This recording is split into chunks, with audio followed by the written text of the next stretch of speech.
بسم اللہ الرحمن الرحیم۔ السلام علیکم ورحمۃ اللہ وبرکاتہ۔ محترم ناظرین گرامی، آج انسان اپنی ضروریات کے لیے بہت تگ و دو کر رہا ہے،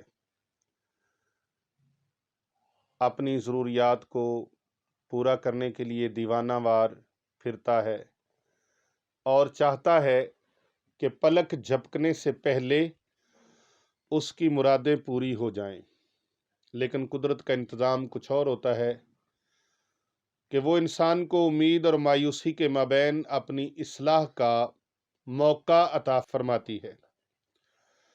جب انسان دنیاوی طور پہ تھک ہار جاتا ہے، ٹوٹ جاتا ہے، اس کے ہیلے جواب دے جاتے ہیں، تو وہ روحانی طور پر اپنی مشکلات کو حل کرنے کے طریقے بھی اختیار کرتا ہے۔ جب دنیاوی طریقے ختم ہو جاتے ہیں، جواب دے جاتے ہیں، پھر وہ روحانی طریقوں کی طرف آتا ہے، جس میں اس کی سب سے بڑی مراد دولت کمانا ہوتی ہے۔ اس میں کوئی شک نہیں ہے کہ جن لوگوں نے دنیاوی ترقی کے لیے روحانی طریقہ اختیار کیا، اس میں انہیں اپنی نیت کے مطابق کامیابی ملی۔ جس کی جیسی نیت ویسی اس کو مراد ملی۔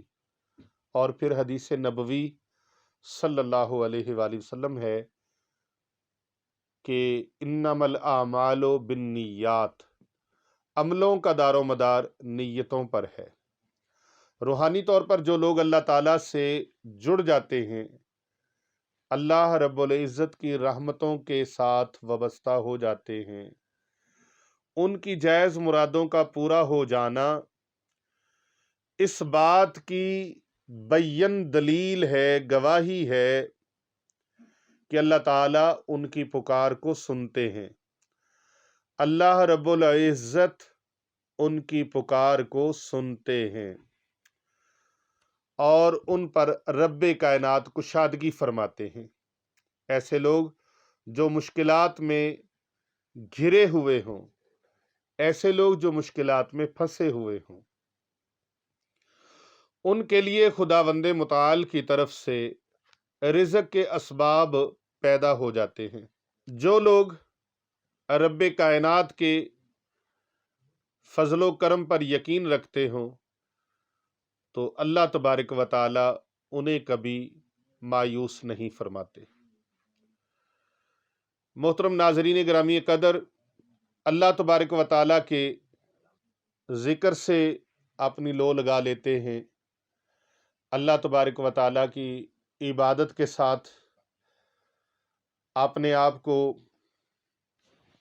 مزین کر لیتے ہیں، اللہ تعالیٰ کی عبادت سے پیچھے نہیں ہٹتے، جڑ جاتے ہیں اور رجوع کر لیتے ہیں اللہ تعالیٰ کی طرف، اللہ کے کلام قرآن مجید فرقان حمید کی طرف رجوع کر لیتے ہیں، تو پھر اللہ تبارک و تعالیٰ کی رحمت جو ہے وہ ان کو ڈھانپ لیتی ہے۔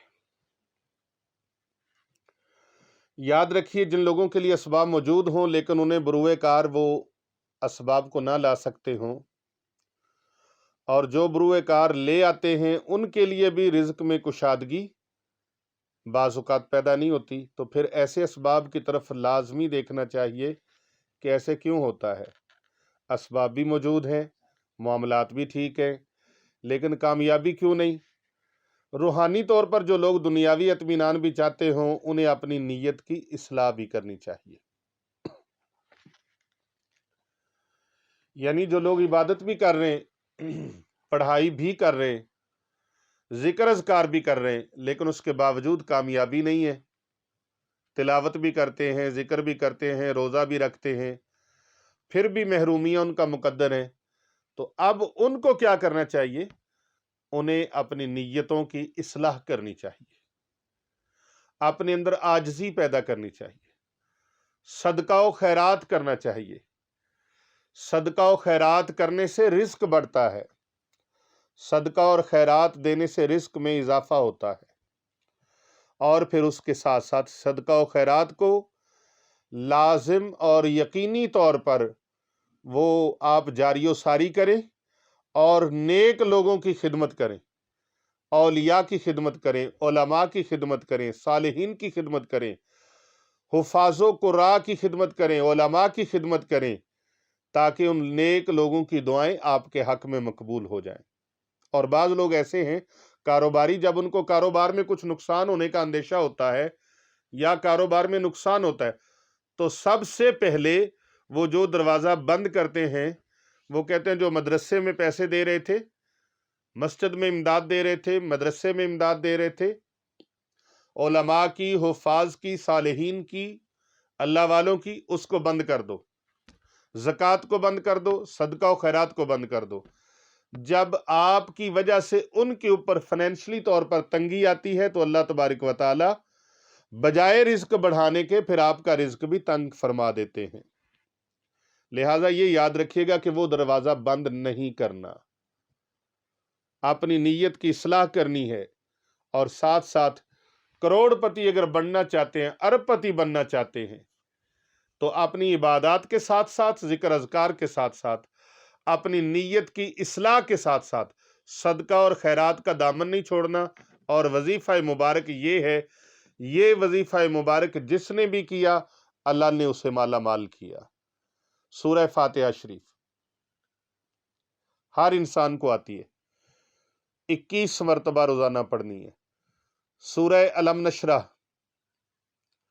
11 मरतबा रोजाना पढ़नी है।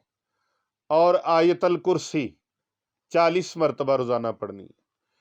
21 मरतबा सूरह फातिहा, सूरह अलम नशरह 11 मरतबा, आयतल कुर्सी 40 मरतबा, अव्वल आखिर 11-11 बार दरूद पाक पढ़ के अल्लाह रब्बुल इज़्ज़त के हुजूर, रब ताला के दरबार में आजिज़ी और इनकिसारी के साथ दुआ मांगनी है। फिर रब्बे कायनात के दरबार में देखिए मकबूलियत बढ़ती है और कबूलियत का शर्फ बढ़ेगा। और इंशाअल्लाह ताला जो मकसद रख के आपने अल्लाह से दुआ मांगी है, वो मकसद आपका पूरा हो जाएगा। रूहानी वज़ाइफ पढ़ने वालों को जब दुनिया में तरक्की नसीब होती है, तो फिर मैं बताता चलूं कि उन्हें चाहिए कि वो अल्लाह के दिए हुए रिस्क में से उसकी मखलूक को भी उस रिस्क में शामिल कर लें। जब शामिल कर लेंगे तो अल्लाह का वादा सच्चा है कि जो बंदा खैरात और सदकात करता है, उसके रिस्क में अल्लाह अज़्ज़ा वजल इजाफा फरमा देते हैं। और जो अपना रिज्क खोलना चाहता है, वो ये काम करे कि अल्लाह के बंदों पर रिज्क को खोल दे। जब अल्लाह के बंदों पर रिज्क को खोलेगा, तो अल्लाह तबारक व तआला उसका रिज्क खोल देगा, अल्लाह उसका रिज्क बंद नहीं फरमाएगा। मेरा मुशाहिदा है, जो दूसरों को माली परेशानियों में डालता है, अल्लाह पाक फिर उसको परेशान कर देता है। और जो दूसरों को माली परेशानियों से निकालता है, अल्लाह के ख़ास तौर पे सालेह बंदों को तंग नहीं करता, उनको माली परेशानियों में घिरे हों तो उनकी मदद करता है, उनकी खिदमत करता है। तो अल्लाह तबारक व तआला ऐसे लोगों के माली खसारे ख़त्म करके उनके माल को अल्लाह तबारक व तआला बढ़ा देते हैं। अल्लाह तबारक व तआला उनमें इजाफा फरमा देते हैं, यहाँ तक कि उसकी जहाँ तक सोच की परवाज़ भी नहीं जा सकती, अल्लाह तबारक व तआला उसे इस कदर अमीर तरीन बना देते हैं। तो आज ही अगर आप करोड़पति बनना चाहते हैं, अरबपति बनना चाहते हैं, तो अल्लाह के ख़जानों में किसी चीज़ की कोई कमी नहीं है। अल्लाह ताला के ज़िक्र की तरफ आएँ, अल्लाह ताला के कलाम कुरान मजीद फ़ुरक़ान हमीद की तरफ आएँ और इसको आज़मा के करके देखें, इंशाअल्लाह ताला माला माल हो जाएंगे।